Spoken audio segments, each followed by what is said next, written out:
Test. So yeah, looks like we're good. Okay.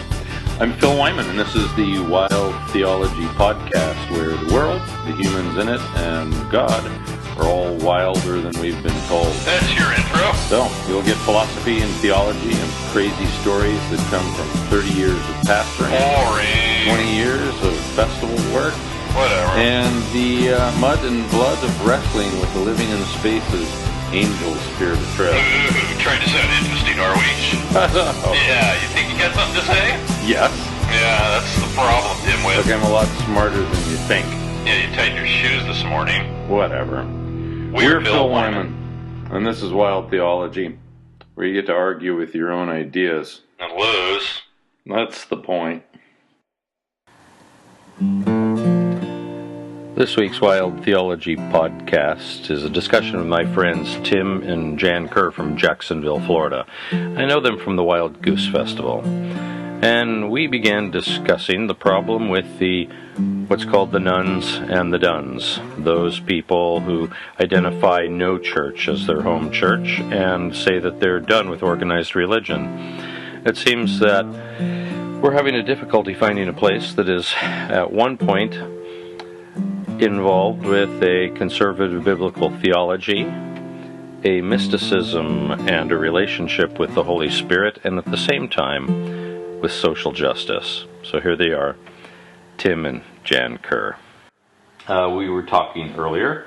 Oh, let's do this. You are? I am Tim Kerr, and we are here with our friend Phil Wyman. He's That's visiting from the great white Northeast. Oh man, no kidding. And we also have a off-stage voice, my lovely wife Jan Kerr, who is not on camera. who has caused this conversation. Say hi again. Hello. There it is. See? It's a disembodied voice. That's right. It's the voice of the Spirit. So we were discussing how difficult it is to find a church that's comfortable when you're somewhat conservative in your theology about the person of Jesus and a relationship with him, and then you're concerned about all the social justice issues in our world today. We kind of get stuck between a rock and a hard place because those two things don't seem to get along most of the time, do they? You know, it depends, really, I guess. I mean, as all things in life, it seems like you're either going to, a congregation will lean strongly in one direction or the other. The I'll fly away version, as long as you know Jesus, we'll all be in heaven together, and you starving to death or being homeless now is just, it just is what it is. Or I think that, you know, the social justice warriors, that the whole focus is on the ills of the day. Right. And then, like you say, it basically could become a Rotary Club or whatever. So, I don't know, Jan. You had said about the morals, loosening the morals, or I don't know that you probably don't feel that way.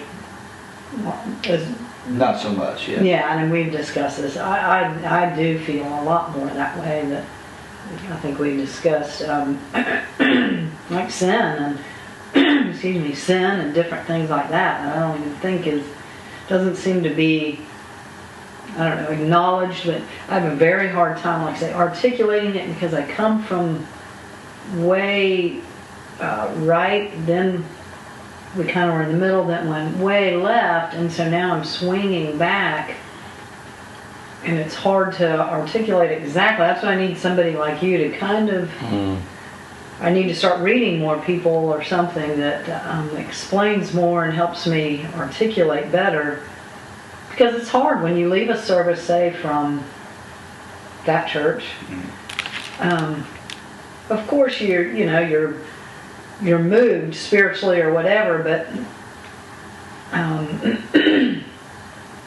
So it's really hard to put that it's Jesus isn't in there as quite as much, and that it's just so social justice. So it's hard to, like, say, put your finger on it. And it's taken me a long time, what you say, to finally make to flesh it out. That I was leaving the church, that church, and now I'm starting to have the conversation, like I was saying with you. I need to find something in the middle.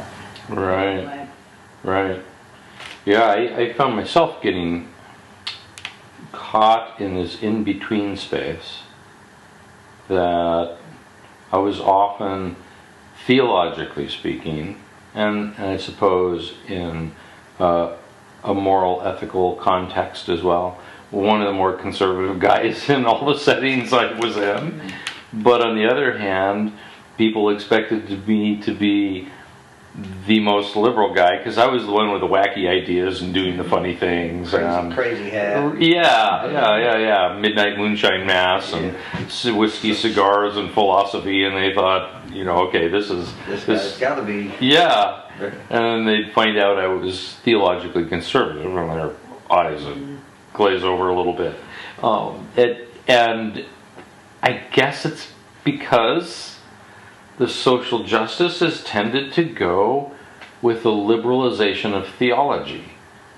And that's been historically the case, but now there seems to be a lot of us caught in the middle, like you were saying, the nuns and duns. Mm-hmm. Right.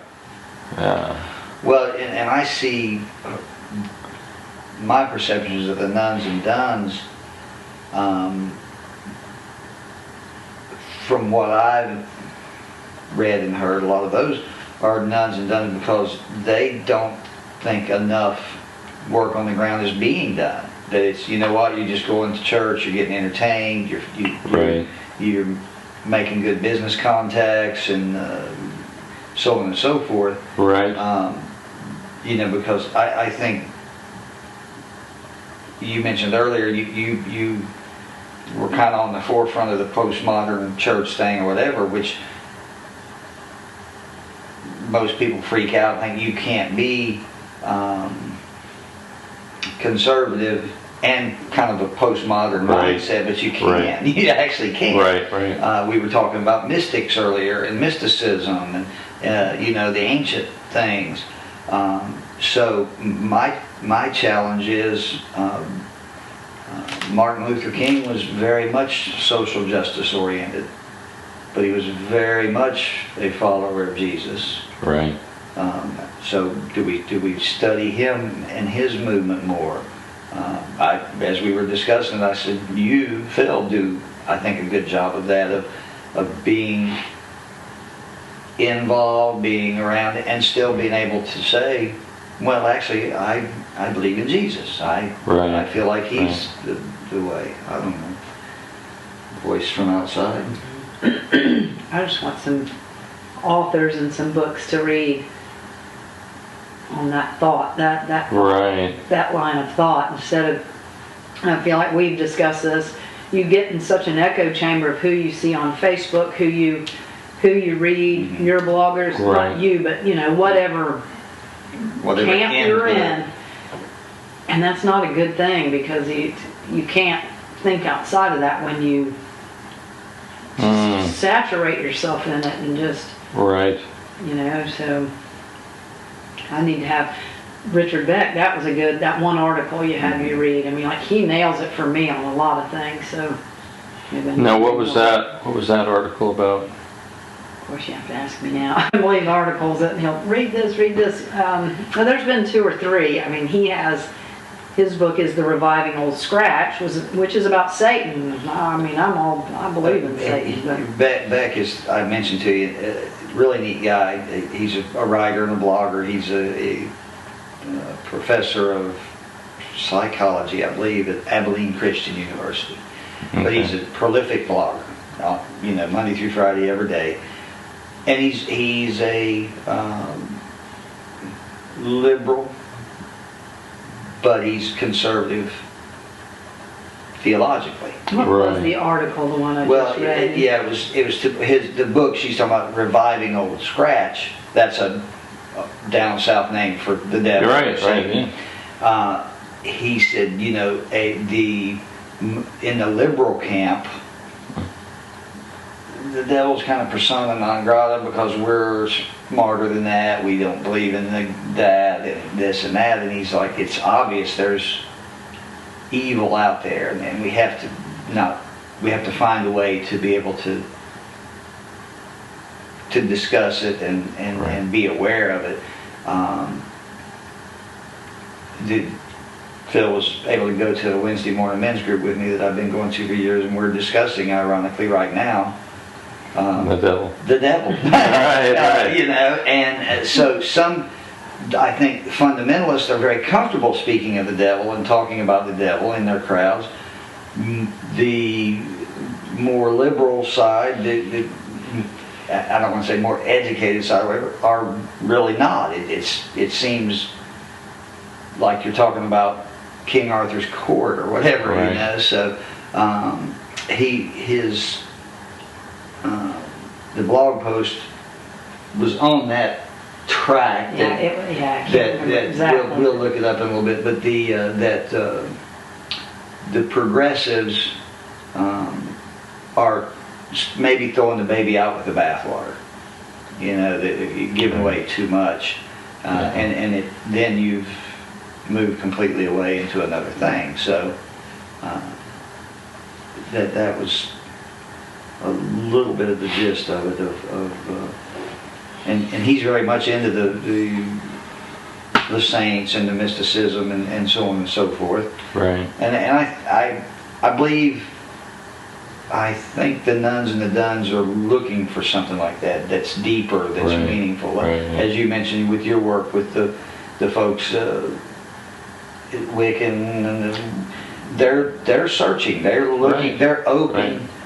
They're open to spirituality, they're open to things, and I'm not afraid. I mentioned that to the men's group maybe Wednesday morning because they are, they talk about the Hollywood movies, right. Twilight and whatnot. I'm like, well, maybe they get it better than us in the church. That there's this spiritual world out there, and they're just tapping into it, making money on it. Right. And we're called, if we're people of the book, whatever, we're called to deal with that spiritual world, that live in that thin place of good and bad. Yeah, I have seen over the course of, I guess, about 15 plus, it's more 20 years now, as this movement has been happening with, whether it was the emergent movement or the missional movement or the different terminology we have for it, where there was a growth of progressive politics in Christianity. I've seen, this isn't something I've seen in everybody, but I've seen so much of a movement toward progressive politics followed by a movement toward a liberal theology, followed by sometimes, in fact it's been many times, the outright leaving of Christianity. I've seen that momentum happen with a number of people, which concerns me. Because I'm at heart, I'm just a simple Jesus guy. Right. I may be into obscure philosophers and studying something with your time, heady theology and writing about those things. But the real core of it all, I feel a little bit, I suppose, like, you read Paul saying, it's as though he says, I'm just a simple Jesus guy, and you're thinking to yourself, I think you're a little heady for being a simple Jesus guy, but I know what he means. Yeah. It's just about a relationship with Jesus. Yeah. And that's how I feel too. yeah. But because of my relationship with you, I do things because of that. And I think so because Jesus tells those guys, those 12 that are traipsing around, he says, follow me, and he hauls ass. Jesus puts a lot of miles behind him every day. He's always walking somewhere, and he told them, follow me, so I think our challenge is, whether it's fundamental or liberal, conservative, whatever term we want to use, is what we're trying to nail down here is, what does that mean? Right. So does it mean trying to make sure you're living according to how I think you should live, or does it mean going to City Hall and working on policies and procedures for making sure people are fed, making sure there's homes and this and that? So I think it's a yes, yes, and yes, but at the Baptist church we did visitation. And used to say this, that we'd drive 60 miles or 20 miles out of the way to go knock on somebody's door we didn't know, yet here's our neighbor right next door. And I kind of feel like it's that same way. It's built on relationships, and if everybody did yes, there are some people. Linnell is definitely called, this is a girl at the well, definitely called to do what she does. I mean, she is an activist to the nth degree. But, like I think we said earlier, you just get to where that becomes your religion, I think, and your spirituality, as opposed to, I feel Jesus gets so diluted and just so, in science, everything has to be explained. I'm like, we follow a Jesus that was born out of immaculate conception. We believe he died, came back to life 3 days later. We believe in the Holy Spirit. Maybe Jonah didn't get swallowed up by a whale, which I still sometimes think he probably did, but does that really matter? It's irrelevant to the story, yeah. It is, but I'm probably not making sense, but still, anyway, I just feel, for me, it goes all back to relationships, and things get skewed when you start trying to control people and tell them what, and you just, as Nancy says, can't we just leave everybody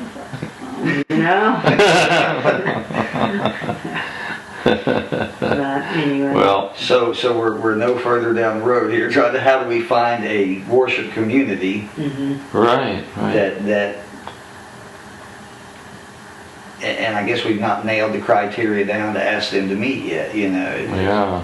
How do we, in this day and age, find a space that allows you to have a relationship with Jesus and nurture that relationship, but also be accountable to your neighbor, Right. Which is a challenge, because like we've discussed this plenty of times, it's much easier to be nice to somebody you don't know than it is a family member that's always a problem. It can leave them and come back next year. Exactly right. I'm like, all right.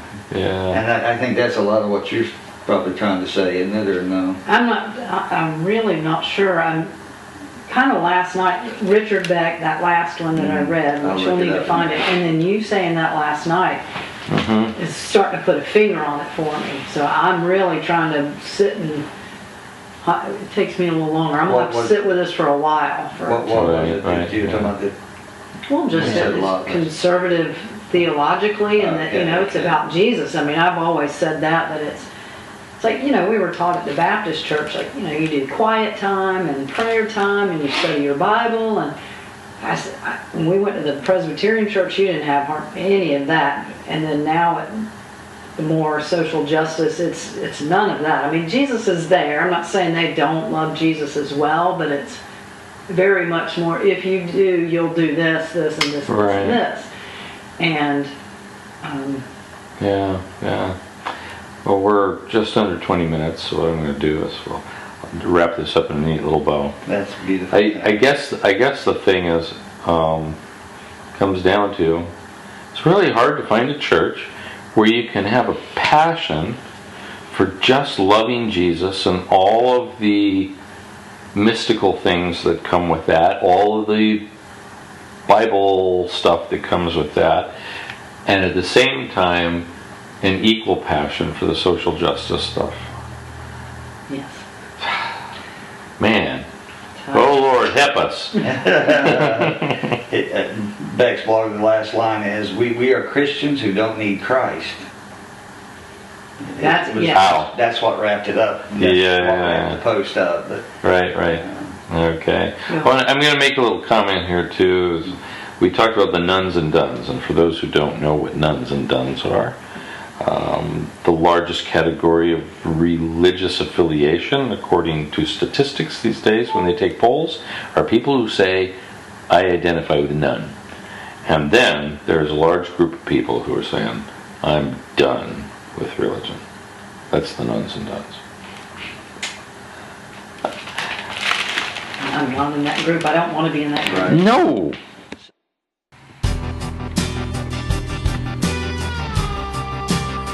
This has been the Wild Theology Podcast with Tim and Jan Kerr.